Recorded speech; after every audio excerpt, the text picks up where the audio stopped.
It is just a huge honor for me today to be podcast interviewing a legend, Thomas F. Ziegler, DDS, MS, JDA of Ziegler Practice Transitions.com. So let me read you his bio. Tom Ziegler graduated from dental school from the Ohio State University, DDS cum laude, and then spent 3 years in the U.S. Army as a dentist in Germany. So they probably loved you in Germany with the last name Ziegler, because that's got to be German, or German. Yeah, I was very popular there. Did they think you were a homie back there in Germany? Before returning to the Ohio State University for an MS in orthodontics, he then practiced for 30 years in Cincinnati, spending time as an associate, a partner, and a sole owner.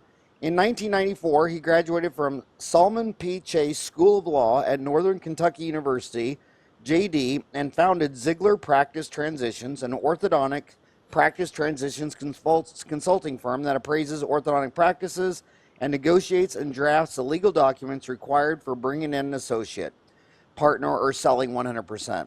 Tom has lectured to orthodontic residents around the country for 20 years, first through 3M Unitech's Bottom Line University program, and more recently through his own webinar series. Likewise, Tom has been the key speaker at the AAO annual session Practice Transitions program several times over the years, and Ziegler Practice Transitions now sponsors that program annually. Thank you so much for spending time with me. Now, do I have to pay you $400 an hour to do this podcast? No, I just appreciate the opportunity. Thank you. This is pro bono legal work you're giving me? That's it. That's the first time a lawyer ever did that for me. So what do you think?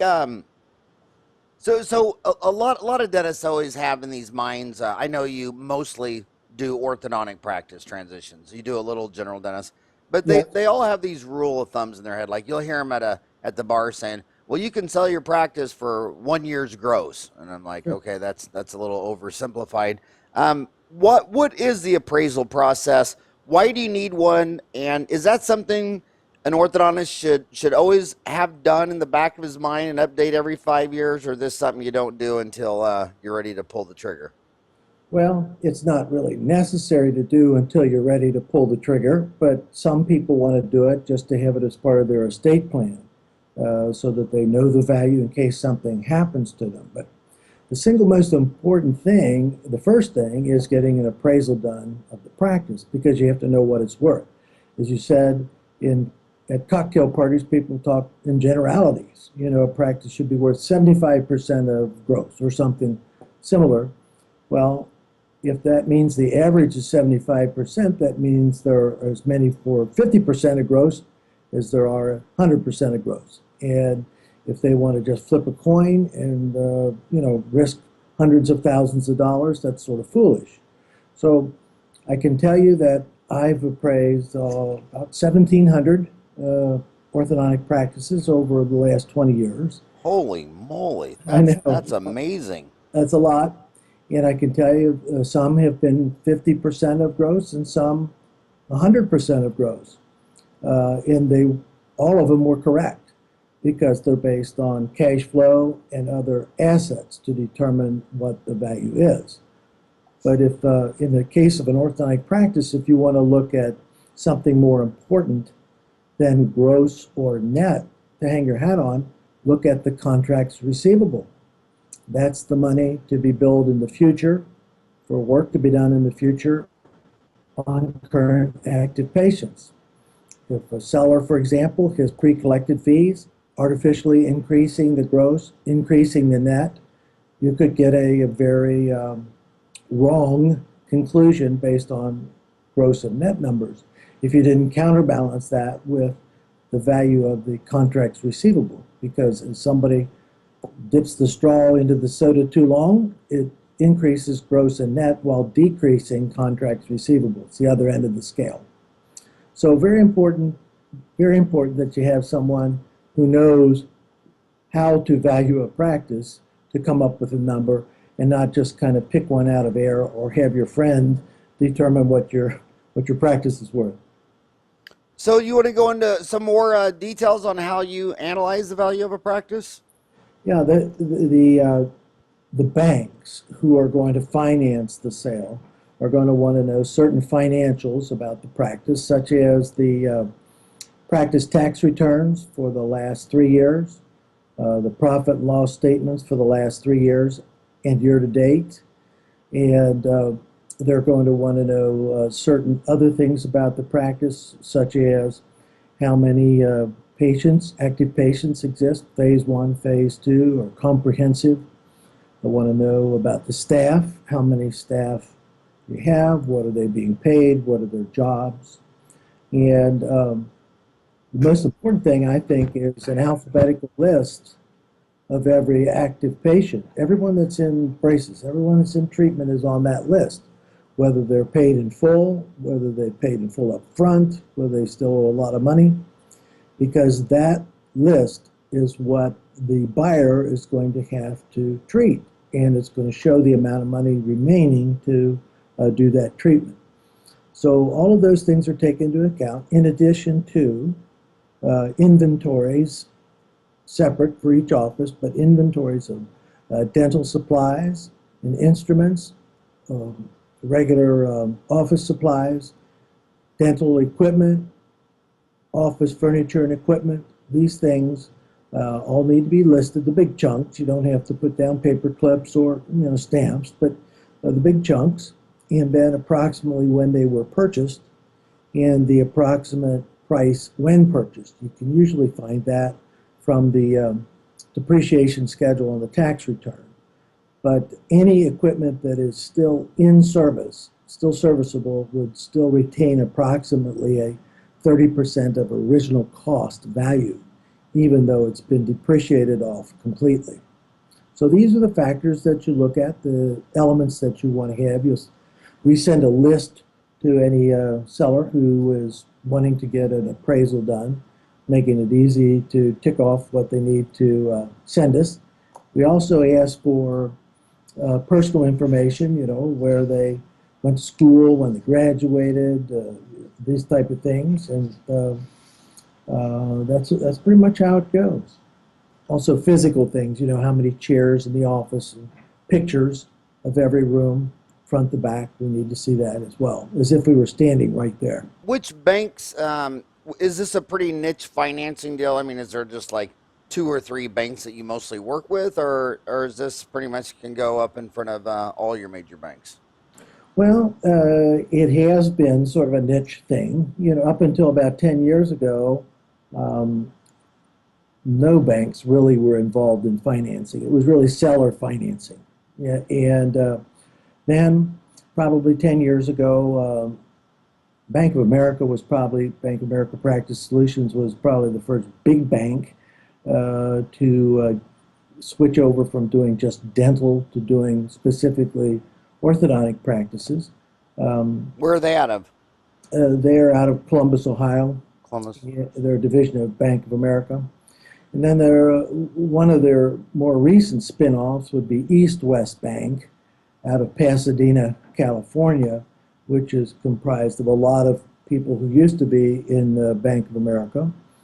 Wells Fargo does a decent job, but it's these large specialty banks that are familiar with orthodontic practices at work.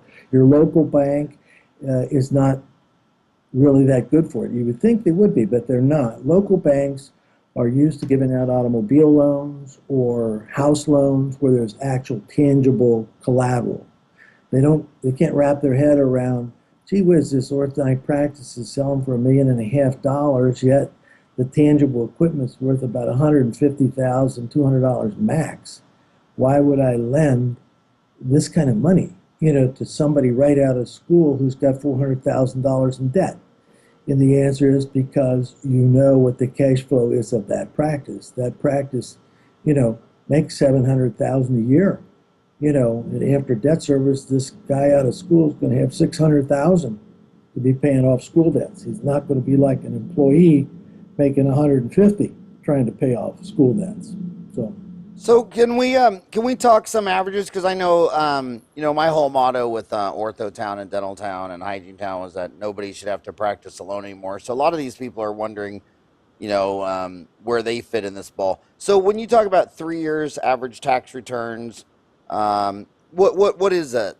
What would be an orthodontist average 3-year tax returns? I mean, what do you mostly see? Okay.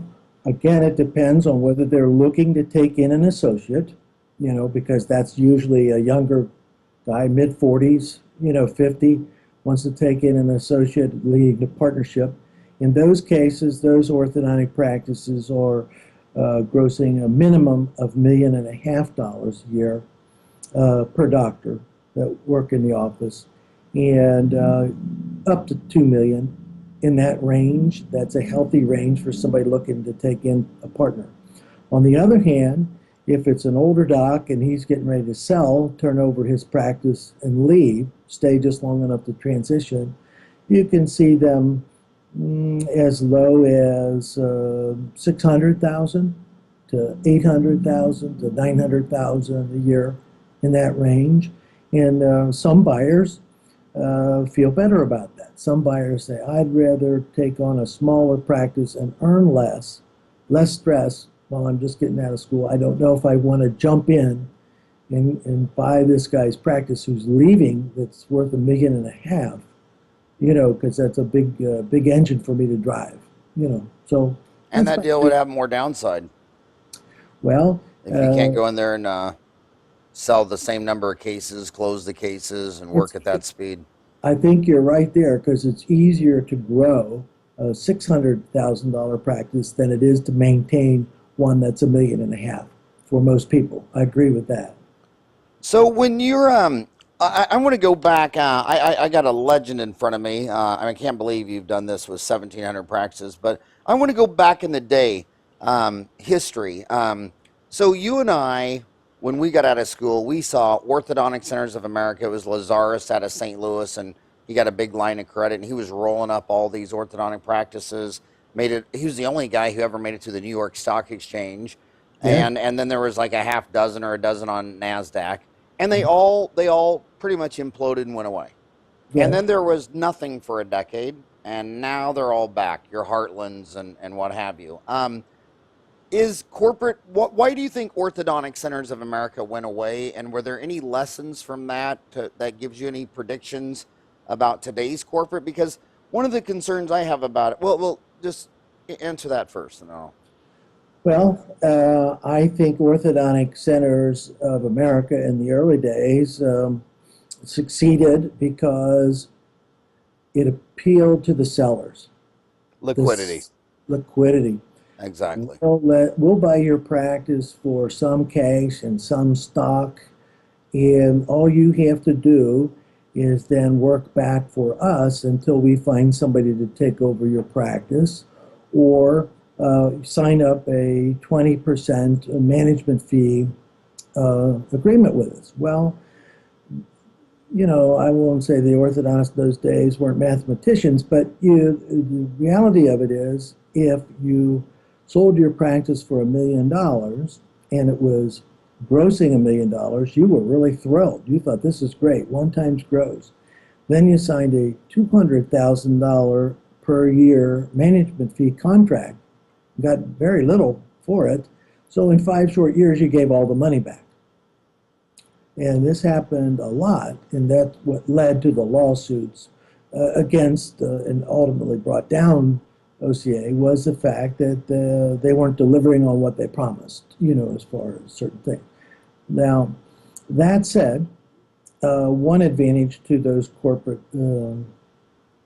was advertising in the form of television advertising, particularly if an orthodontist could tie up an area, a city, and then they advertise for them, they benefited. But most of them did not.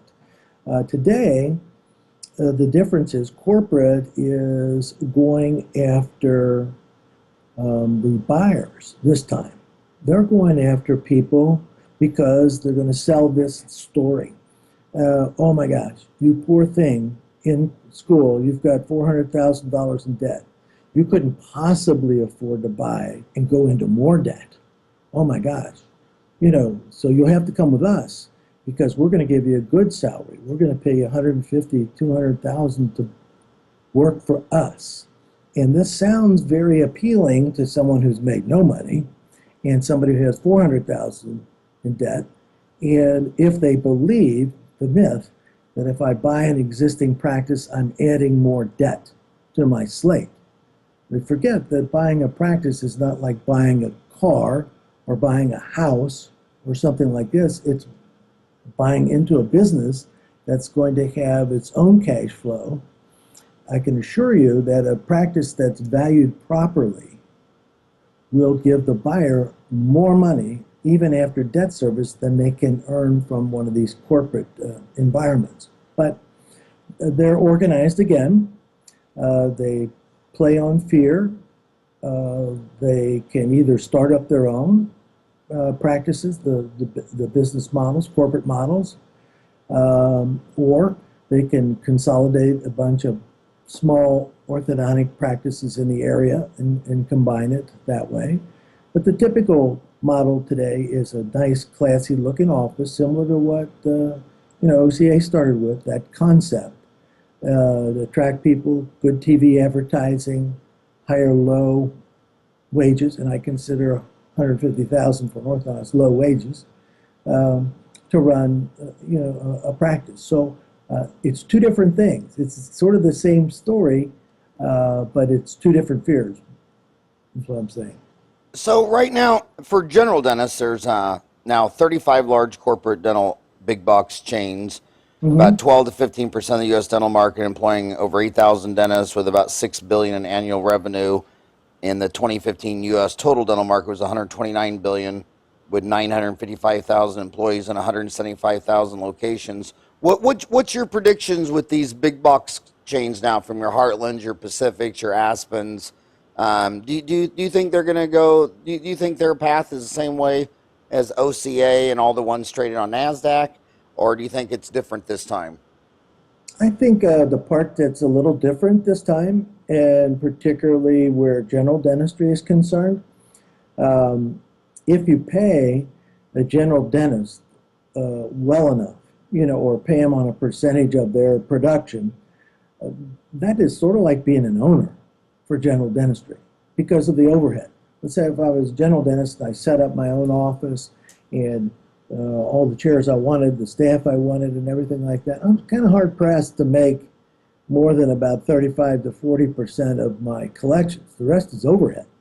So if I can go into a big box where they supply me with unlimited numbers of patients, and it's just up to me and my own skills as to how much I can make, that sort of has an appeal. It has an appeal to a lot of people. And the big corporations are fine with that because they're going to make their little slice of the pie times a lot of people, and it'll work. Orthodontics, I still think, is a lot different from that. And I don't think that model applies to orthodontics yet. But I think it works specifically for this reason. The original model, the OCA model, was out to trick the seller. And they caught on, and it went away.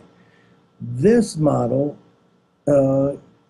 particularly where general dentistry is concerned, I don't think is tricking anybody. It's just straightforward. Here you are. Now you're anonymous, and you work in that environment. But if that's what you want to do, or you can at least do that for a few years, or you can do that simultaneously with starting your own practice some other place, I can see that they can supply enough doctors to make that run. One of the biggest red flags I have about corporate dentistry today is that, this is America. If you take the S&P 500 in 1950 and go to 2015, 88% of those companies no longer exist. So the creative destruction of the competitiveness of the environment is the most healthy in the United States versus any other country with creative destructionism. But it also proves that anybody can go public.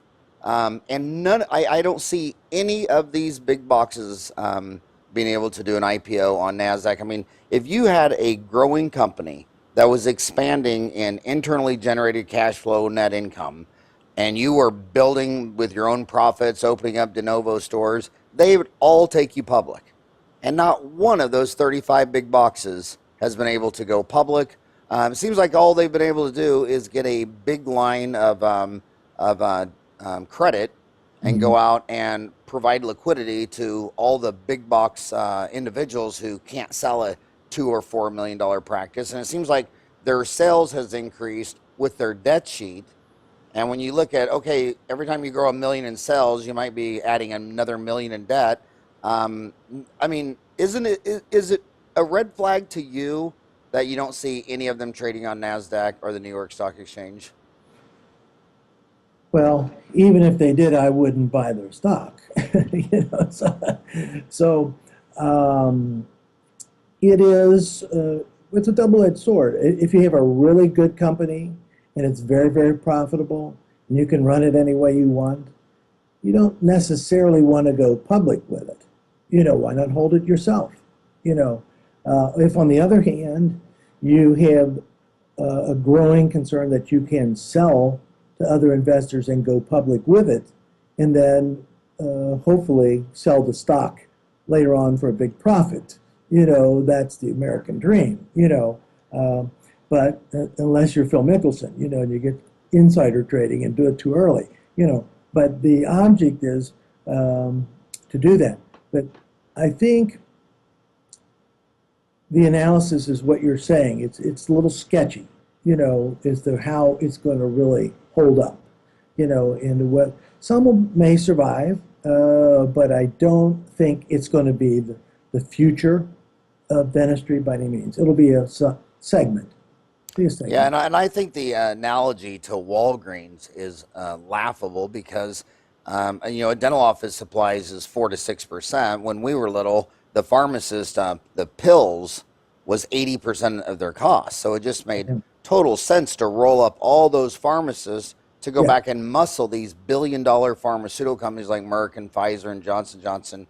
So it just made total sense. Furthermore, I've been to other countries where you go with your national health card and the doctor types in the prescription and you go to an ATM machine, stick it in there, and a bottle comes down, your pills come in, and that machine, and I saw that in Paris, and that machine was made in Scottsdale where they're not even legal to sell that because the pharmacists have made that illegal. So dentistry is all surgery. You're touching a patient, you're in their mouth, and people are extremely particular of who's going to touch them and work on their human body. And I don't see any Americans saying, well, I trust McDentals.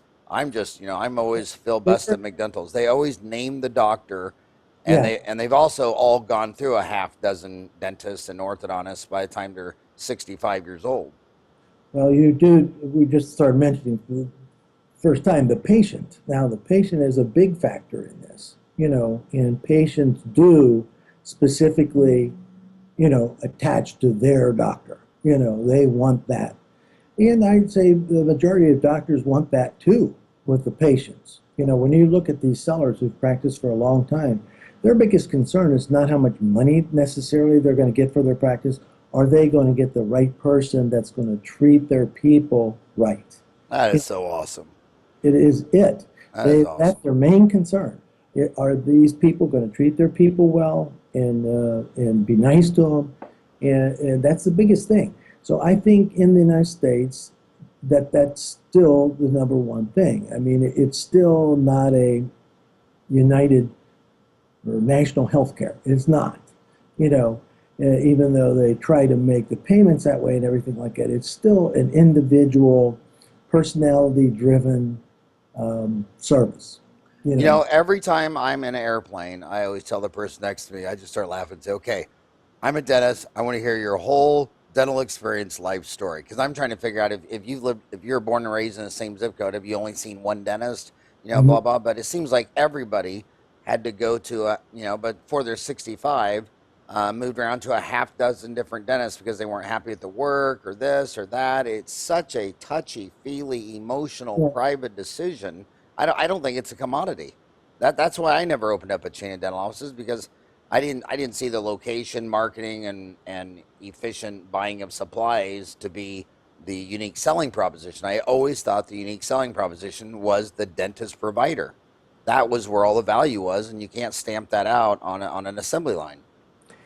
I've always been a firm believer in not seeing, I'm not going to pick a name, but let's say, you know, Peach Dental on the building. That doesn't attract me as much as, you know, Howard Farran, DDS. You know, something like that would impress me more, a name. I want somebody's name on there. I go to Dr. Farran. I go to this. Not that I go to Peach Apple. I just don't think, it's not like Dick's Sporting Goods or that. I agree. I don't think that's big. And I think there are certain kickbacks on that right now, certain pushbacks, I should say, where, like at the AAO meeting in Orlando, all the political powers that be are up in arms that the program chairmen are permitting corporate recruiters, to come in to their practices, which is really odd because usually the academic types don't even want anybody in there to show any kind of products or anything like that. It's like, oh, business is terrible. Pure dentistry is ideological what? Thinking? It's not, you don't use supplies, whatever.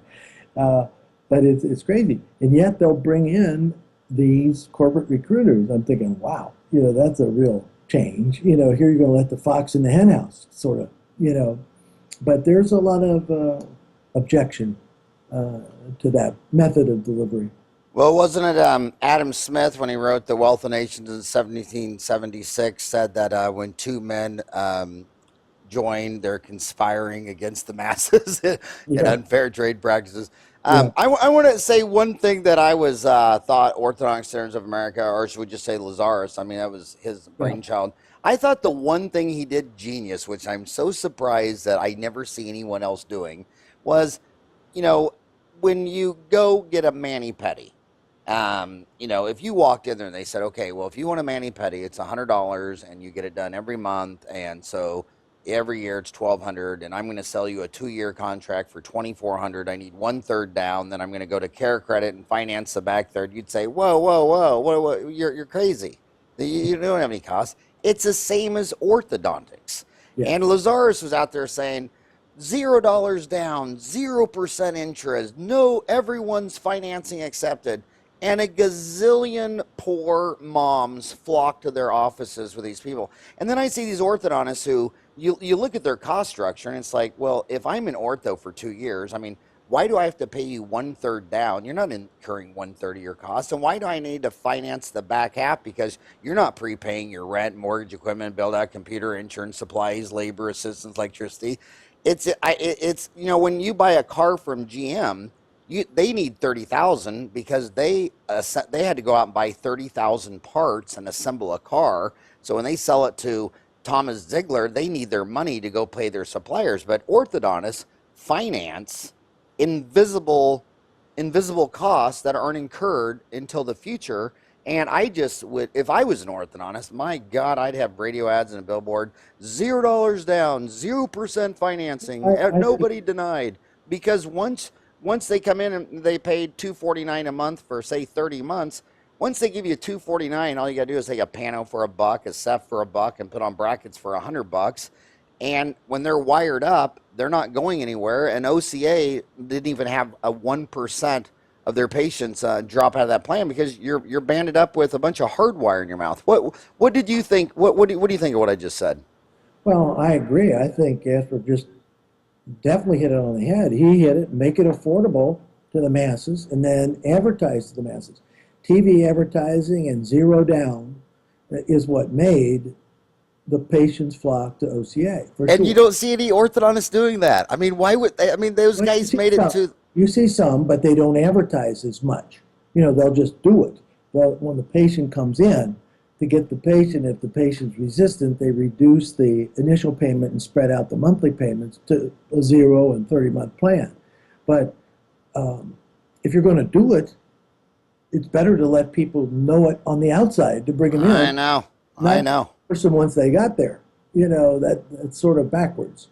I thought Lazarus was genius. He did a lot of good things. And I mean, even coming up with the idea of how he bought those companies and set up the management services fees, went public with it. I mean, he did a lot of things right.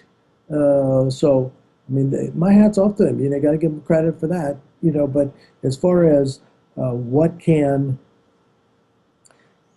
solo practicing orthodontists do, they can do the same things. They can do the same things. And I can tell you, uh, the more successful practices I know of, those in the $4 to $5 million range for one orthodontist who has perhaps 4 offices on the 4 north, south, east, and west of towns, do exactly that. They're not attached to anybody other than themselves. They advertise, zero down, spread your payments out, all insurance accepted. Come to any one of their locations, north, west, south, or east. They're all near you. Boom. And when you have these mothers, I don't even understand how most people afford orthodontists. Just to be honest, a guy making $50,000 a year with 2 kids and a car and a house, and where's he going to come up with this kind of money for 2 kids? Going to add on that? He's trying to save for school. He's doing this and that. Gee, it sounds awful, But if I were one of them, it sure sounds better. I can get my kids braces on who's screaming for braces. And I don't have to give you any money. And then, there's some way I can squeeze, $200 a month here somehow, over that period of time. I'll get it done. Only 10% of cars are bought in cash in America. Same with homes. Yeah. So 9 out of 10 people finance it. Yeah, I'd get the price point under $199. I want to ask you another question about partnerships. So we know in America, when you get married and you have children and you make love and you go on vacations and all that great stuff, it fails half the time. So what happens when 2 orthodontists get married and there's no social glues? They're not living together, having children, going on vacation, making love. What does that fail about the same percent of time as marriage? I think there's 2 ways to look at it. If they went into a partnership and just shook hands and jumped into it without everything really specified, I think there's a high chance it won't work. On the other hand, if before they did it, they were given a structure, this is how it will be done. We'll buy into this 50%, so much at a time for stock, so much for a management fee. Here's what your duties and interests will be. If you want to get out at this time, here's what it'll cost you. Everything's specified before the person starts, before they even start. Now, in that case, you're out of those 1,700, you're going to get, probably 10-15% of them are going to say, nah, I'm not going through with it. Well, good. Better now, cheaper now, than you get in here 3 years from now, after I paid you all this money and then you mess it up. And obviously we don't have to reinvent the wheel anymore. We have got these things in place. A document looks like a history of failed happenings. Every paragraph is a result of some gunshot wound. So you have this stuff. Oh, I bet you've got stories. Oh, you get spelled out. And so under those circumstances, I would have to say the failure rate is less than 1%. Less than 1%. But that's after you've weeded out 15 to 17%. Up front. Yeah. Upfront. Yeah. And that's a cheap cost. You don't want to get them in the practice, having paid them $150,000 a year for 2 years, and then giving them part of your profits for the next 3 years, and then you say, I'm kind of tired of this. I want to leave. And since we don't have an agreement, I might as well just go across the street, and I'll take my patients with me when I go. Disaster. You hear it all the time. And is that usually a trial or a settlement? Well, if there was no agreement signed, there's no trial. You're free to go. Do whatever. So that'd be disaster. Now, if there is a real solid agreement that tells it like it is, it spells everything out for the judge, it's built for litigation, there's no trial either. Because it's ironclad. It's ironclad. This is it. And they'll go to an attorney if they want and find out, well, that's the way it is. It's solid. So here's what it already spells out what your solutions are. They're spelled out from the time you were an associate. If I'm an associate, what happens if I get fired? This, that, and the other thing. What happens if I quit? This, that, and the other thing. Then if I start a buy-in, what happens there? How much money do I get back? Under what set of circumstances? And how is that determined? All of that's in there. Once I'm a 50-50 partner, then what? Well, then the practice is reappraised. Then the senior doc has got the option. He can buy you out or put it to you, you buy him out for the same amount of money. These types of things, all spelled out, makes it a lot easier. Another reason why they use somebody who does it all the time, and not just a lawyer who does it once in a while. It's And just you've like, done it a long time. You got out of dental school in yeah, 61 and law school in 94. I've been doing What this for 22 years. what a Yeah, distinguished career. Let's go back to when we talked about a practice. They say, okay, it goes for 75% of a 75% of gross would mean that would be a median mean mode number. The range would be 50 to 100. In free enterprise, we always see values based on earnings, EBITDA, earnings before interest, taxes, depreciation, amortization.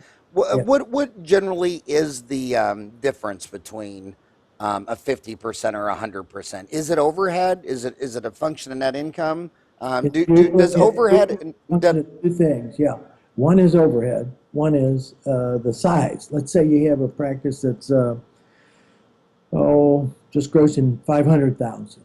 Well, now that's going to have a low profit margin because you got standard amount of overhead just to run a business. So it's going to be a very high overhead situation. Like Now, what around? probably around 35, 40% profit is all you're going to get in there, on such a small one.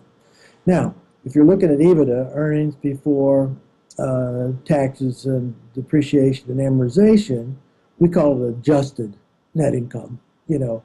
Start with the salary that they report on their tax return, add back in your pension contributions, auto, trips, all of these things.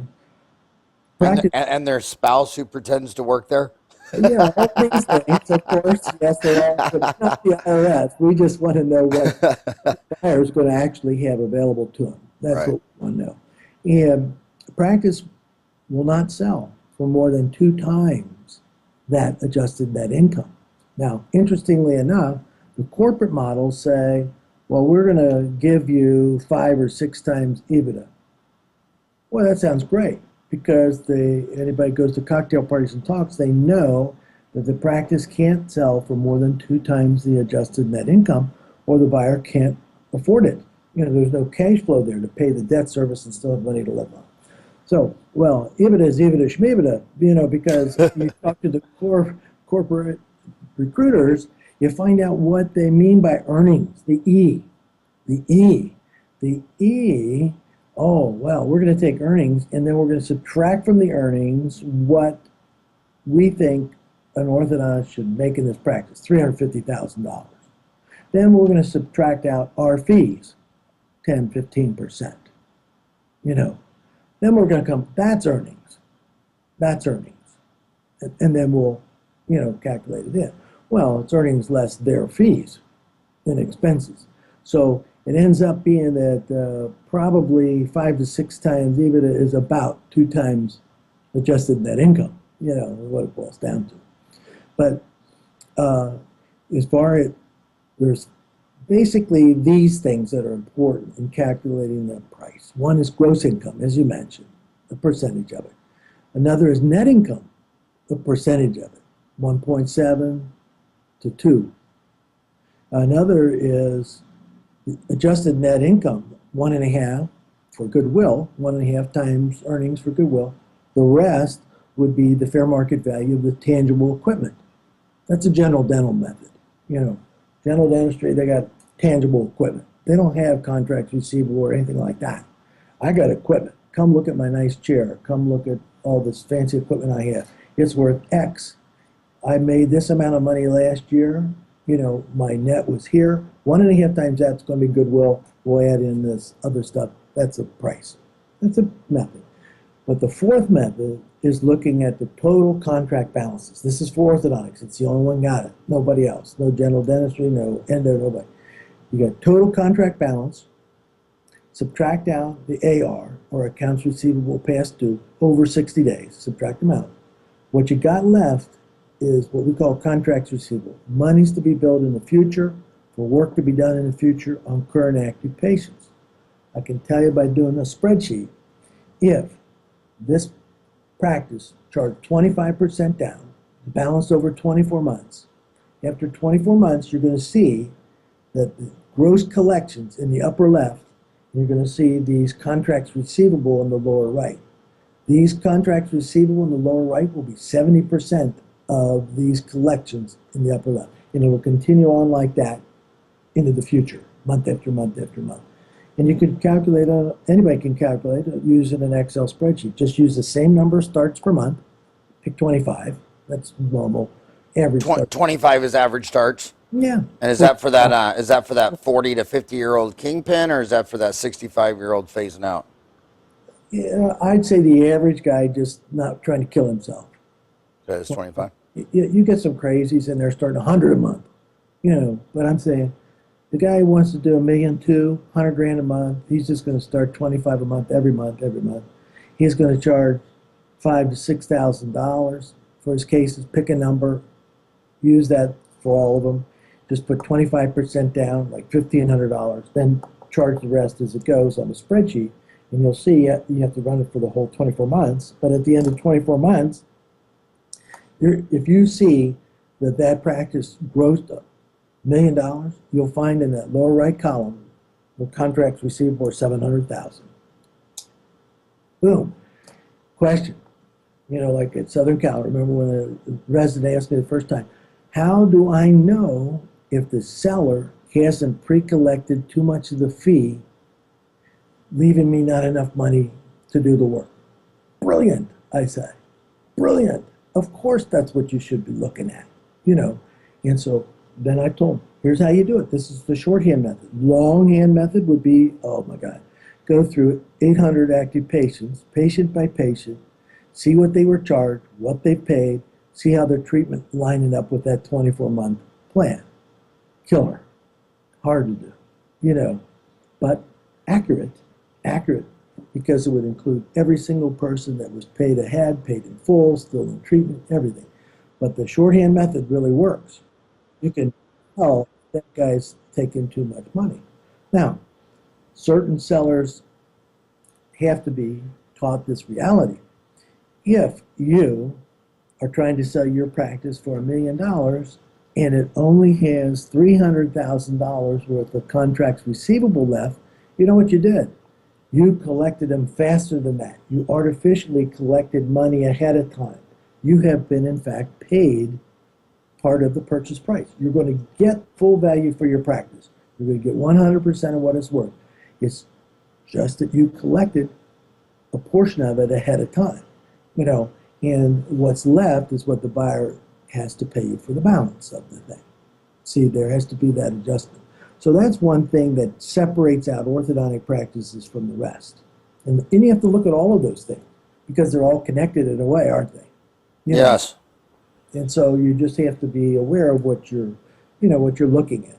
It's not, once you know it and understand it, it's not rocket science, but it's so, wow, makes such perfect sense, that you go with that. But so the answer would be, definitely, it's not your gross income. Definitely not your gross income. If I go to a cocktail party and say, oh, my practice is pretty nice, it gross $1.5 million, and I'll bet it's worth, and you pick a number, well, that's just the crapshoot. What does that mean? It doesn't mean a thing. What about the rest of the story? How did you get to that? What rate were you collecting? And so forth and so on. Also, what's your overhead rate? Also, what kind of equipment do you have? Are you digital? Are you just still analog? Are you still pen and ink? On 3x5 cards? What are you? Do you have 12 chairs in your waiting room, or do you have 35? Do you have 3 chairs in a bay plus 1 in a private room, or do you have 6 in a bay and 2 in a private room and then 2 exam rooms with 2 treatment coordinators? What do you have? What are we talking here? So there's many, many things that you have to look at. What do you what would you say these young orthodontists who they buy a practice, Yes. and they bought it from somebody who practiced till they were 65, Mm-hmm. and they had the the staff raises based on the astrology zodiac, that every time the earth goes around the sun one time, everybody gets a dollar raise. Sure. And they're in there. This is the true problem they have. They say, okay, these ladies have been here forever. They know everybody in this town. Mm-hmm. But gosh darn, I could replace every single one in here for $10 an hour cheaper. What would you say to that young orthodontist or dentist? Well, I would say, first of all, I hope somebody appraised the value of the practice for you and analyzed that thing as to what percentage really of the practice gross was the staff. Was it 20%, 22% like it should be in there, or was it 40%? So How often do you see when you analyze 20 to 22% versus 30 or 40? most of the time they're in that 20 to 25%, including benefits range. Most of the time. Including benefits, FICA matching, every uniforms, everything. Yeah. Mm-hmm. And then what percent of the time do you see it 25 to 40 or Well, that usually happens when the guy used to be making $1.2 million, now makes about 700. He's been slowing down forever, but he still keeps his buddies around. His old ladies, they're there, and they're banging out 30, 35 bucks an hour. Everybody's happy. They like him. They don't say bad things about him. I know, and they love him. They've known him. They're nicer than his wife. Yeah. So what do you advise in that? I mean, do you go in there and say, "I'm sorry, old man, but all these $35 an hour ladies that are your buddies, you gotta." I mean, do you say I gotta go in there and say, starting tomorrow, I'm gonna put my practice up for sale, and you're gonna start making 20? No. Or do you let them go? That's not going to happen. What's going to happen is... And from a legal advice, can you actually go in there and fire a bunch of ladies that have been with you for 30 years and then replace them with people that are $20 an hour, or is that a labor law legal issue? Well, here's the way it's done, and that is you go to sell your practice, you'll sell the assets, but one of the assets that the buyer is not buying is the staff. In fact, the staff has to know that they'll be interviewed by the buyer and potentially hired by the buyer, but there's no obligation on the part of the buyer to do so. Now, a smart guy hires them. He hires them, but they're temporary now because they're new hires to him. So I want to hire y'all, and we'll, do it on a temporary basis here, 3 to 6 months. And we'll evaluate, see where we're going. We'll see if you like me, I like you. I surely want you to be here. I need your help in this transition for sure. You know everybody. I don't know anybody. You know how the office has been running. I don't. And the last thing I want to do is be the second lieutenant that goes into the first sergeant's office and says, "Hey, I'm an officer here. Snap to when I come in here." Oh boy, you got a mess. You got to come in there hat in hand and just say, "I don't know anything, even though I got the degree. I need your help." That doesn't mean that you don't have the authority to get rid of them, and there's no long-term thing, because first of all, the seller, under the documents, will have to pay off all benefits, all retirement, anything owed these people. They start fresh. There's no obligation for the buyer to buy them. That's made clear. In fact, in some agreements, I don't like this one, but in some agreements, they tell the seller, fire your staff. Go in and fire your staff. You're all fired. Now, go in the next room and get interviewed by the buyer. Maybe you'll get rehired. I'm thinking, oh my God, do you want to might as well come in there and turn all the chairs upside down, and set fire to the waste cans. That is no way to handle it. The best way to handle it is that you've got a new buyer, it's his shot, and he may or may not hire you. I can't really control that, And then he comes right in and says, "Oh, wait, I'd like to hire you all, but, on a temporary basis, and see since we're starting from scratch, everything's been completed there, that's how we do it." So that's the way to handle it. And that cuts the cord.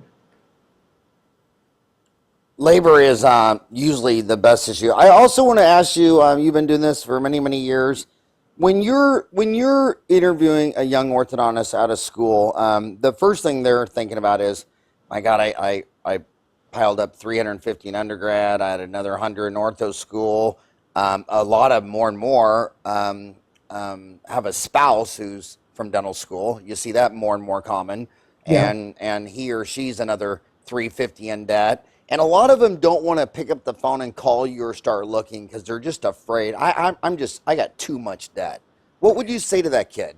Yeah, I Can, think can you give them numbers? this is a very important discussion because it is a myth that because I have so much debt, I'm better off working as an associate. How much are you going to make as an associate? Let's just pick a number, 150 a year, you know, maybe. Okay. So now you got $400,000 in debt. And you're making 150 a year to pay off that debt. Now, how much of their debt is usually undergrad, and how much do they usually add after ortho ortho programs are usually now 3 years, right? Some are, not all of them. What is it, half and half or majority? Half and half. About Half 2 year, half 3 year. How much extra debt do they add to their balance sheet going through ortho school? Well, I'm going to answer that question this way. It's a very important thing. If you were a general dentist and then you went on to orthodontic school to advance your position within your profession, all of that education is a deductible continuing education expense. Now, technically, it should have been written off against your general dental income while you were going to school. But the service has since realized that that's a little iffy. So they've come to this conclusion. Let's let that orthodontist write off his expenses related to his orthodontic advanced education of dentistry. Let him write it off against his future earnings as an orthodontist within the first few years. But the cost of dental education is not a deductible continuing education expense. So to answer the question, I keep tabs of my records, and what I'm going to do when I own a practice is I'm going to look at those, and I really can't tell the difference. So I'm going to assume they're mostly, from my ortho, and I'm going to start paying off the banks, probably 2 banks. I'm going to pay them off, pick a number, $5,000 a month each. I'm going to pay off, and that's continuing dental education, deductible expense. I'll pay them all. Now, if I get audited by the service, well, it is continuing education. Clearly, I was a dentist. I became an orthodontist. That's totally legal continuing education expense. I could not write that off if I were an employee. Hence, first reason to be an owner, be able to pay off your school debt pre-tax. Don't pay it post-tax because you'll be paying it double. So, you don't want to do that. God, so first of all, 2 great reasons not to be an employee. One, I'm going to make more money. Oh, how can I make more money taking on more debt? Well, more debt is more schmet. It's not debt or schmet. Debt would be like buying a Ferrari. Stupid. Or buying a big house. Stupid. Buy a practice that has a cash flow. Sure, the debt could be $1 million, but the cash flow, $700,000 a year, coming my way. Just not to offend people, just say not offending. Now I can afford to pay 200 of it to the bank and still have 500. Now I got 500 where I had 150. I couldn't write off any school with the 150. Here, I'm going to write that. If I got 500, I'm going to save on taxes. I'm going to write off maybe 50 a year. You get 50 a year for 4 years to get rid of that school debt. See? So there's a big, big difference here. The message is being taught the wrong way. The people in the schools are bringing in the corporate foxes who are trying to spin a different story. A different story. The wrong story. It's a self-serving story. My story doesn't serve me anything. I get nothing. I'm just telling you, buyers, the difference. It's a huge, huge difference. I tell those kids, this is America. Borrowing money is never the problem. It's paying it back. I mean, if you don't think you can get financing, you don't live in America. You live in Africa, Asia, or Latin America. And not all debt's bad. Not all debt's bad. Right. Consumption debt is bad, but investment bank buying your Right. cash flow Right. is everything. Consumer debt's terrible. Yeah. I want to ask you another interesting question. So when you look at when you look at orthodontists over the last 20 years, what traits do they have that predicted their most success? Because a lot of dentists and orthodontists think, well, I was undergrad, I was an engineer, and I was a mechanical engineer, and I went to the best school, and I graduated summa cum laude.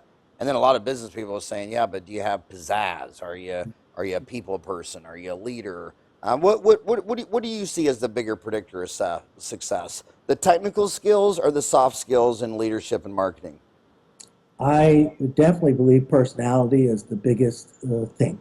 You know, if you're a nice guy and easy to get along with, people like you, you're going to attract people to you. Now, you can't be a claw, you know, and they leave your office all cut up and, you know, missing teeth and everything like that. But assuming you have at least average skills, you know, you're going to do fine because those people, none of those people are in a position to be very critical of what you're doing. They just look at it, well, he didn't hurt me and my teeth look halfway decent, that's good enough. And nobody cares about, oh, this balancing side contact was a little off from that one, you know. But I'm not saying be sloppy, but I'm saying really the most important thing, it's a people business. You're trying to win over customers, clients. You got to be nice to them. You got to go out of your way. Same thing as if you are going to depend on general dentists to refer patients to you, you got to go talk to them. You got to be nice to them. You got to make them like you. You know, even if that's hard, you got to still try. So when we got out of school and we were little, pediatric dentists got almost all their patients referred by general dentists. Now they've all bypassed the general dentist, went right to the pediatrician, and the pediatricians, referring these kids, right out of the womb, and then they have their marketing, their own B2C marketing. What percent is the orthodontist getting from general dentist versus B2B referrals from dentists versus B2C to consumer advertising marketing, just getting people walked in without a referral? What is that today, and has it changed over the last few decades? Well, to start with, when your first few years, most of your referrals are going to come from other colleagues, general dentists. Pediatric dentists, I'd say a lot of them do their own ortho or want to own an orthodontist, have an orthodontist work for them. It's kind of a strange environment, They think, wow, if I open up a big ortho wing, and I'll hire an orthodontist, I'll pay him 40% of his gross collections, we'll make a lot of money. Well, no, you're not going to make a lot of money. You might make 10%, see, because you got all the overhead now, see? And if it's well run, you might run it at 50% overhead, if it's well run. So you're going to make that margin, that little 10%, about 150 grand a year. You have to do something like that, but it's no big number. So that's the first mistake a lot of them make. But as the orthodontist gets older, more and more, higher percentage of his or her referrals come from other patients. See? Why? Well, you've seen more patients than you see dentists. And they see you more intimately. They're nice. They have more friends. They tell other friends. Oh, Dr. Farran's great. Let's go over and see him. Oh, yeah, he was wonderful, wonderful. And they ask their general dentist, and usually the general dentist says they don't want to get pinned down. They don't want to get pinned down on referring to somebody, because then if they come back and say, you referred me to Dr. Ziegler, and that guy was terrible. He reversed my centrals, or something like that. And the guy said, wow, that's really good. That's a real trick. I'd like to see that. No, they say he was terrible. They don't want to hear that. They're too busy, making crowns and veneers and making money to look up and say, oh, I got to deal with a problem. I don't want to deal with a problem, So they're more likely to just won't say anything with their mouth full of it. They just, oh, okay, that's good. So you get a lot more referrals from the public. Now, there are more and more people who just go straight to advertising, TV, and get people. I don't think it's the right kind of people necessarily, but you get a lot of people. The best people or you get a mother in that office and a kid, and you just wow them to death. Talk to them, tell them how great their kid is, and boy, how good looking your hair is, and boy, what a nice dress, where'd you get that? And, you know, all this kind of stuff. Make them blush before they leave. Okay, then they're going to sell, see? And that's important. And I think that as you get older and older, less and less come from other colleagues, more come from your patients.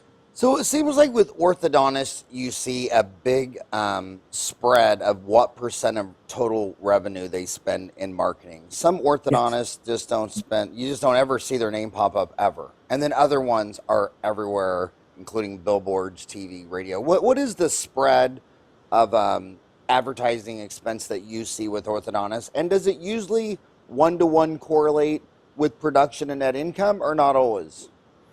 Well, not always, because it depends on what they're using their money on. You know, direct marketing, is it effective? TV, is it effective? So forth. So, depends, obviously, on the type. What's your return on investment? Is this a good thing?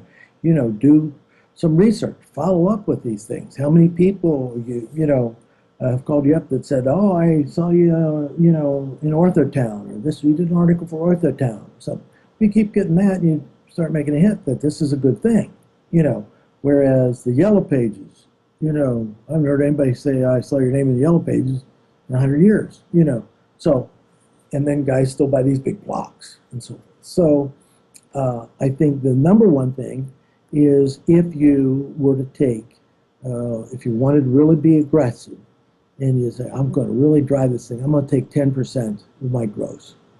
Wow, that's a lot. Have you seen that, 10%? I have seen it. I've seen it. What is the average? The best place I saw it. It does not relate to dentistry.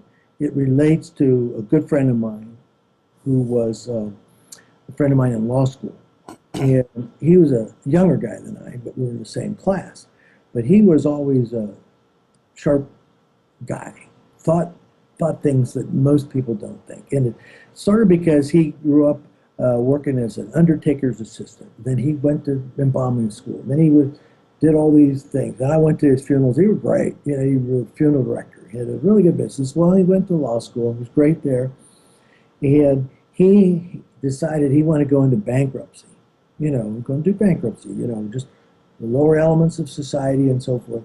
And he started advertising on the radio stations around town that would appeal to that clientele. And he spent a ton. He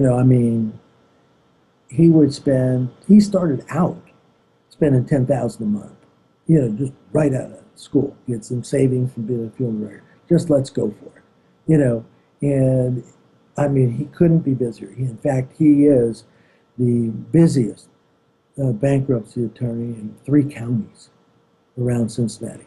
Unbelievable. But effective. He's on TV, and he's on TV at the right times, sporting events. Boom, halftime, here he is. And radio, we're constant drive time, so forth. So those are the places, if you want to really be effective, you want radio and you want TV. And those are expensive. But you want to, make your practice grow from $1 million to $3 million? Sure. You can do it. And on a relatively small $150,000 a year investment. Well, I can't believe it's already been 1 hour and 4 minutes. You are an amazing man. But you know what? The podcast is a multitasking behavior. People are listening to these while they're commuting to work, while they're on the treadmill, all that stuff. I wish you'd create this. Another behavior is on Orthotown and Dentaltown. We have the app and the website, but we put up on Dentaltown. We put up 300 on the app here. We put up 350 online CE courses. They've been viewed over now 600,000 times. Would you ever consider putting a course on practice transitions on Orthotown? I'd be happy to do it, because I have a 1-hour course called Practice Transitions A to Z that covers every subject from appraisal through documents and everything about it. That's usually the course I give to the various orthodontic residency programs. Steve, 63 programs or whatever. We usually do about 30 a year. We call up all the programs to get everybody there. We do it just like we're talking here by WebEx. And then we also are starting our senior one. We've divided that course into 4 segments. And we're going to give each of those 4 segments 4 different times this summer where they can go online and sign up for them. But I love the podcast even better. Put it in the can and let people watch it. Ryan, email. So I'm Howard at Dentaltown. The guy that does the online C is also Howard, so Howard Goldstein. So his email is Hogo, Hogo, at dentaltown.com. But email Hogo and Hom, and let's do it because we got 6,000 orthodontists on Orthotown. They would just eat this up. You're an amazing man with a wealth of information. I can do the program. It takes, I can do it in about 45 minutes. Yeah. Well, the longer the better. I mean, the more details, better. I wouldn't try to rush it. Just okay. Well, I can do an hour easy. Yeah. Tell them what they need to know. Got all the slides with it. Everything pops in. It'd be all slides and see my pretty face up at the upper right. You can read it, hear it, all that stuff together. I already got it. All right. Well, that was a fast hour. You are an amazing man. Thank you so much for what a distinguished career. Your website is Ziegler Practice Transitions. That's Ziegler, Ziegler, practicetransitions.com. You also have another website. What's zptortho.com? That's just another website that drives to ZieglerPracticeTransitions.com. It's easier for people to remember. And if someone wants to email you, can I give out your email? Yeah, my email is Tom at, and my last name Ziegler, Ziegler, and then 2 words, practicetransitions.com. What about a phone number? Call my cell, 513-720-4111. And how much, his cell is 513-720-4111. How much does it cost if one of my homies just wants to call you up and ask a question? Nothing for the first few, 15 minutes or so. I'll ask some questions. But yeah, general, information, nothing. Because I know how they think. I know they're thinking, I'm not ready. I have too much debt. I'm wasting your time, but I kind of want to. And what we're telling you is, you don't have to be an employee. You don't have to be a corporate doc in the box. It seems like whenever I meet a general dentist in corporate, I say, is this where you want to be? And they go, no, I want to own my own place, but I don't think I can. Oh, final question. Sorry, overtime question. They're also always wondering, is it a good rule of thumb that in the big urban cities, in the 117 largest towns where half America lives, it's overcrowded? And in the 19,022 rural towns where the other half of America lives, they just generally do better. Is that a good rule of thumb for orthodontists, that going to LA and New York and Miami is not as good as going to Parsons, Kansas and rural? I would say that it's way too crowded in places like LA, San Francisco, Seattle, all it's way too crowded. It's far better right now just being in the Midwest. I mean, there's a lot of good places that you can make a lot of money, and so I would, keep it open. But fighting the freeways around LA, and it's tough. Every time I meet a dentist that's got $1 million practice taking home 400, they're always rural. And every time I see a dentist stressed out of their mind, they're always in LA, San Fran, Scottsdale. And and a lot of people say, well, my spouse won't go there. And I say, well, that's the perfect time for divorce. Move out to a rural area and find you a new country person. That's right. That's right. That's a good one. Okay, Dr. Ziegler, thank you so much for your time. I think you're an amazing man. And I look forward to your online CE course, because that's totally different Yeah, yeah. delivery system. But if you want us to do, put it in the can for the podcast, we'll do it. And if you ever want to write an article for Orthotown magazine, we'd love that too. Yeah, I've written one on practice transition. I do it all the time. Steve has written one or two as well. But yeah, we're available. We love Orthotown. Okay, buddy. Thanks for all you do. Okay, thank Bye-bye. you. Bye.